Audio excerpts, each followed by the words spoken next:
¿Qué tal amigos? Bienvenidos a esta segunda parte de lo que es el diseño de reductores de velocidad. Les explicaré el análisis de fuerzas que actúan sobre los engranes. Comenzaremos por conocer el par torsional y la potencia que actúa en un reductor. Pasaremos a las fuerzas sobre engranes rectos, helicoidales y cónicos. Luego continuaremos con el ejemplo de aplicación que hicimos en el video anterior. Nosotros sabemos que un reductor va a ir conectado a un motor impulsor y ese motor impulsor nos va a entregar una potencia a una velocidad determinada. Entonces acá tengo varias fórmulas con el cual podemos hallar ya sea el torque, la carga transmitida o la velocidad en la línea de paso. Por ejemplo, en la primera fórmula tenemos que la potencia es igual al torque por la velocidad angular, y abajo esta tenemos la misma ecuación pero modificada para dar el resultado dependiendo del sistema de unidades que nosotros escojamos. Vemos que la potencia sería igual al torque por la velocidad angular sobre una constante. Esa constante depende del sistema de unidades en que vayamos a trabajar. Si usamos el sistema inglés, esa constante valdría 33.000. O si usamos el sistema internacional, la constante simplemente valdría 1. Y es lo mismo para las otras tres ecuaciones. Estas fórmulas, que las he sacado yo personalmente mirando varios libros, se las dejaré en la descripción para quienes las quieran descargar. Pasemos a las fuerzas en engranes rectos. Acá tengo la representación de un piñón impulsor y un engrane impulsado, con una línea horizontal tangente a los círculos. Ahora supongamos que el engrane impulsor va a girar en sentido horario y por lo tanto el engrane impulsor en sentido antihorario. Entonces ahora lo que hay que hacer es trazar la línea de contacto o la línea de presión. Para saber la dirección de la línea de presión, tenemos que si el engrane impulsor gira en sentido horario, entonces será una pendiente positiva. En cambio, si el engrane impulsor gira en sentido antihorario, entonces será una pendiente negativa. Entonces, en este caso, el engrane impulsor está girando en sentido horario, por lo tanto va a ser una pendiente positiva. Entonces trazamos una recta y donde supuestamente este ángulo, digo supuestamente porque esto está aproximado, aunque en realidad este ángulo es el ángulo de presión. Sobre esta línea de contacto, sobre esa línea de presión, van a actuar las fuerzas sobre los dientes de los engranes. Entonces tendríamos la fuerza que el piñón ejerce sobre el engrane y la fuerza que el engrane ejerce sobre el piñón. Ahora lo que vamos a hacer es analizar por separado uno de estos dos engranes. Entonces voy a analizar el engrane impulsado.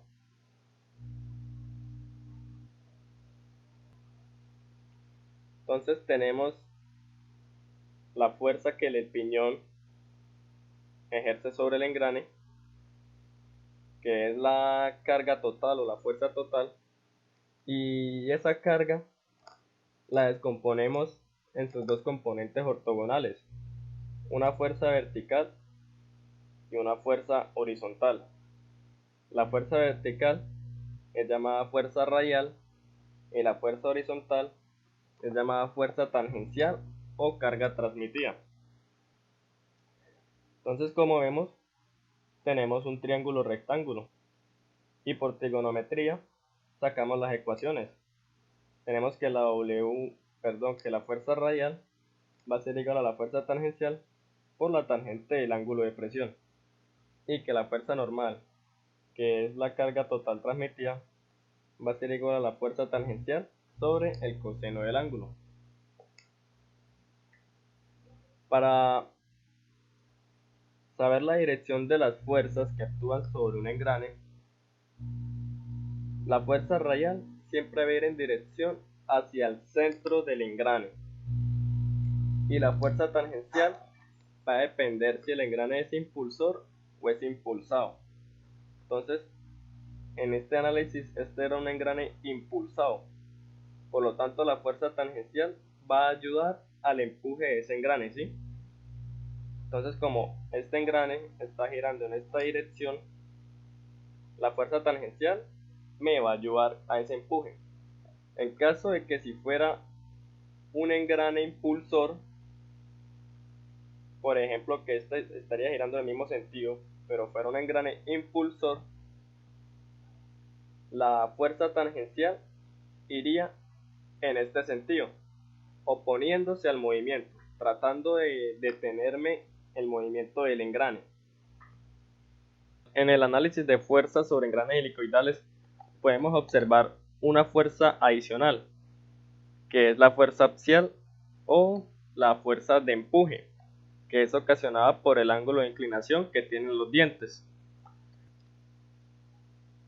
Ahora, a causa de estas fuerzas, podemos encontrar tres planos: un plano transversal, un plano horizontal y un plano normal. Si nos paráramos en cada uno de esos planos por separado, obtendríamos por trigonometría las siguientes ecuaciones. Para saber las direcciones de las fuerzas,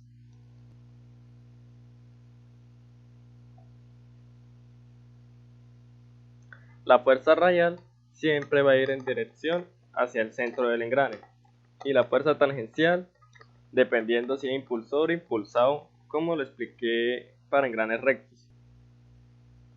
Ahora, la fuerza axial va a depender del sentido de la hélice y del sentido de giro del engrane. Entonces, en este ejemplo, el piñón está girando en esta dirección, hacia arriba. La fuerza axial siempre me va a tratar de detener el movimiento del engrane. Entonces, en este caso, la fuerza axial iría hacia la izquierda, ya que me va a tratar de impedir el movimiento de ese engrane. Si el piñón giraría en el otro sentido, digamos que fuera hacia abajo, pues entonces la fuerza axial iría hacia la derecha, tratando de evitar el movimiento de ese piñón.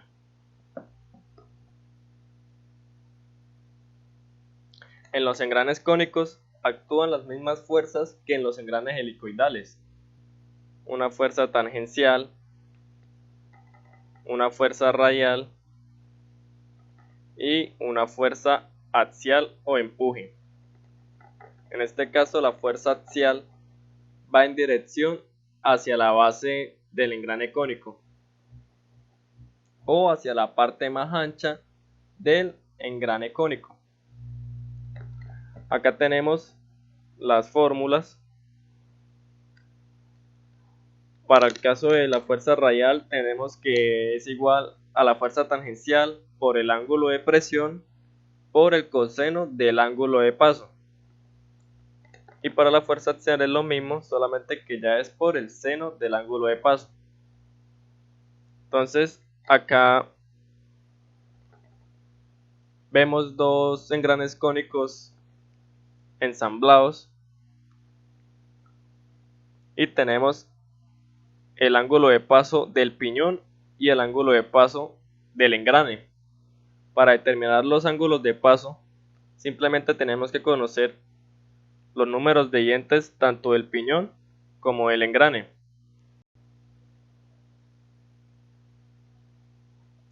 Y resolviendo la ecuación, obtendríamos el ángulo de paso. Continuando con el ejercicio que hicimos en el video anterior, vamos a calcular el torque en el eje de salida. Para eso necesitamos conocer el torque en los ejes anteriores. Entonces tenemos que conocer el torque en el eje 1, el torque en el eje 2, el torque en el eje 3, para así poder conocer el torque en el eje 4. Viendo las fórmulas, tenemos que para hallar el torque, tenemos que conocer la potencia y la velocidad de giro. Nosotros desconocemos desconocemos la velocidad de giro de los demás ejes. Entonces vamos a calcular la velocidad de los demás ejes. Tenemos que la velocidad del eje 1 es igual a la velocidad de entrada.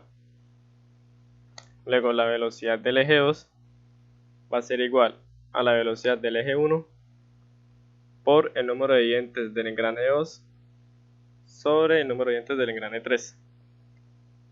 Nos da 280 RPM. Ahora la velocidad de giro del eje 3 es igual a la velocidad de giro del eje 2 por el número de dientes del engrane 4 sobre el número de dientes del engrane 5. Perdón. 4. Es Z. Estás colocando N. 62.2 RPM. Y por último, la velocidad del eje 4 va a ser igual a la velocidad del eje 3 por el número de dientes del engrane 6 sobre el número de dientes del engrane 7. Y nos da 16 RPM. Ahora, conociendo la velocidad de giro, ya podemos calcular el torque. Como estamos usando el sistema inglés, al despejar torque, nos va a quedar que torque es igual a la potencia por la constante sobre el número de vueltas, en donde la constante vale 33.000, ya que estamos en el sistema inglés, para que el torque nos dé en libras por pulgada. Entonces definimos las variables de potencia, que son 20 caballos de fuerza, y el valor de la constante, que son 33.000. Ahora sí, calculamos el torque en todos los ejes. El torque 1 sería igual a la potencia por la constante sobre la velocidad del eje 1. Y nos da 471.4 libras por pulgadas. Y hacemos lo mismo para los demás ejes. Entonces simplemente copiamos, pegamos y cambiamos los valores. El torque 2 sería la potencia por la constante sobre la velocidad del eje 2.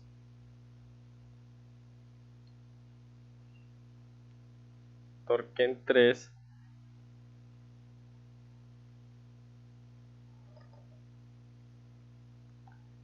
y por último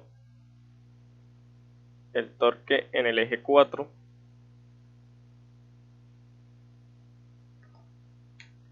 que nos da 41.250 libras por pulgada.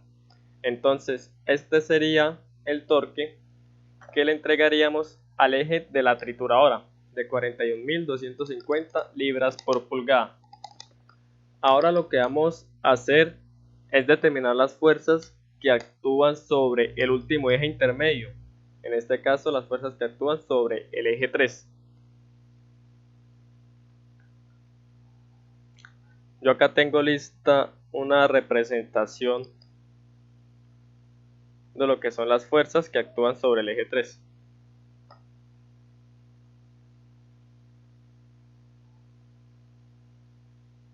Entonces acá tenemos el eje 3, que es este mismo eje. Vemos el engrane 4, el engrane 5, el engrane 6 y el engrane 7. Para determinar las fuerzas que actúan sobre este eje, tenemos que hacer el análisis de fuerzas sobre el engrane 6 y sobre el engrane 5. Observando el engrane 6 desde la derecha, vemos que gira en sentido horario. Entonces, la fuerza radial, como le dije anteriormente, va a ir en dirección hacia el centro del engrane. Entonces, por eso va hacia abajo. Y la fuerza tangencial, como el engrane 6 es un engrane impulsado, la fuerza tangencial me va a ayudar al movimiento. Entonces, en este caso es hacia la derecha. Luego, observando desde el lado izquierdo del engrane 6, vemos que la fuerza radial también va hacia el centro del engrane, o sea, hacia arriba, y la fuerza tangencial hacia la izquierda. Como el engrane 6 es un engrane impulsor, la fuerza tangencial va a tratar de detener el movimiento del engrane. Es por eso que va hacia la izquierda. Entonces, conociendo la dirección de las fuerzas que actúan sobre el eje, procedemos a calcular su valor. Tenemos en las fórmulas que la fuerza radial es igual a la tangente del ángulo de presión por la fuerza tangencial o la carga transmitida. Y para calcular la carga transmitida tenemos que conocer la potencia y la velocidad, o conocer la potencia, el diámetro del engrane y la velocidad de giro. Ya tenemos la potencia y la velocidad de giro, entonces nos faltaría calcular el diámetro de los engranes. Para conocer el diámetro de los engranes tenemos que el diámetro es igual al número de dientes sobre el paso diametral. Nosotros no conocemos el paso diametral, entonces vamos a asignar un paso diametral a la segunda y a la tercera etapa. Entonces, en esta gráfica, que la podemos encontrar en la mod y que lo expliqué en el video anterior, entonces para el paso diametral de la segunda etapa tenemos que saber la velocidad de giro del piñón, en este caso la velocidad del engrane 4, que sería la velocidad del eje número 2. Tenemos que la velocidad del eje 2 es de 280 rpm. Nos vamos a la gráfica, la velocidad del piñón es de 280, más o menos por acá, y lo subimos hasta una potencia de 20 HP. Nos daría más o menos por acá. Vamos a asumir un paso diametral de 5. Entonces el paso diametral de la segunda etapa va a ser de 5. Para el paso diametral de la tercera etapa, la velocidad del piñón, o sea la del engrane 6, que es la misma velocidad del eje 3, es de 62 rpm. Entonces ya estaría más o menos por acá, y a 20 HP. Vamos a seleccionar el mismo paso diametral.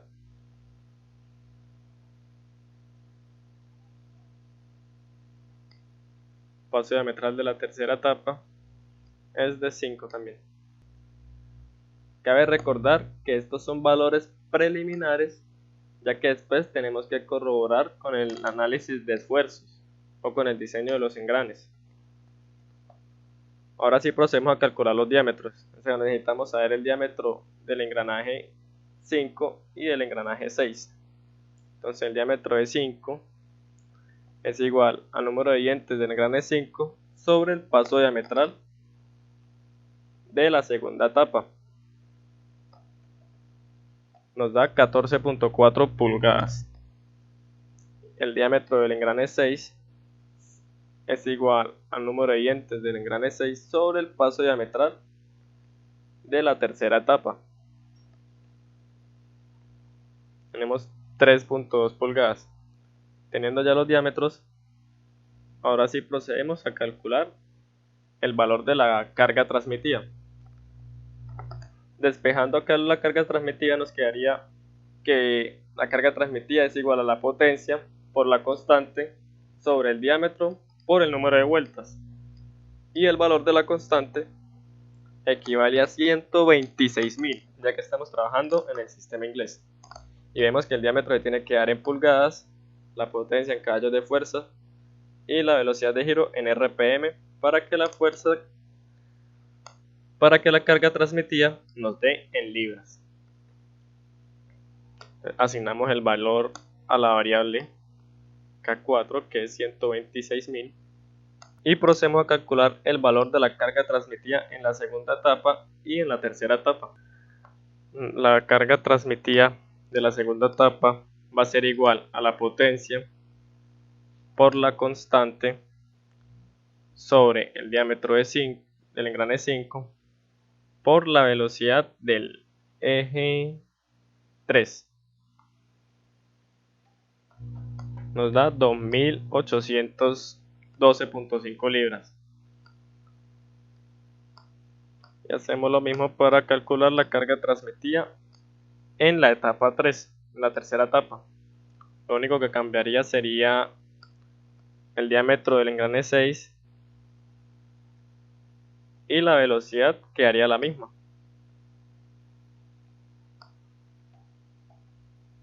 Tenemos 12.656 libras. Entonces ya tenemos lo que es el valor de la fuerza tangencial que actúan sobre los engranes. Lo único que nos queda es calcular el valor de las fuerzas radiales. Tenemos que la fuerza radial es igual a la fuerza tangencial o la carga transmitida por la tangente del ángulo de presión. Vamos a asignarle el valor al ángulo de presión. Tenemos que el ángulo de presión es igual a 20 grados.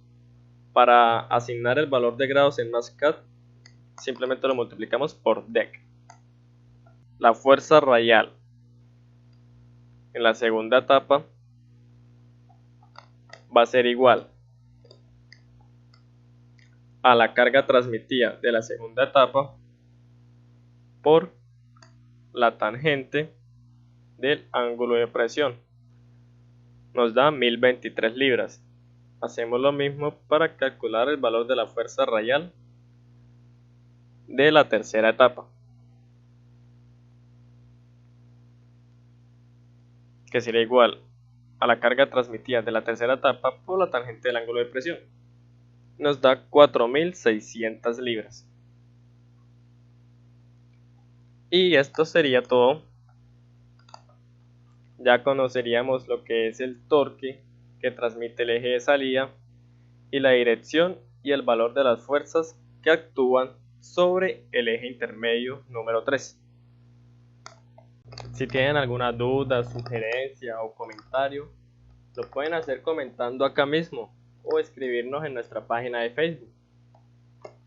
En el próximo video haremos el ensamble de este reductor en SolidWorks con la ayuda de Camnetis GearTech. Bueno amigos, sin nada más que decir, me despido, que tengan un feliz día y nos vemos en el próximo video.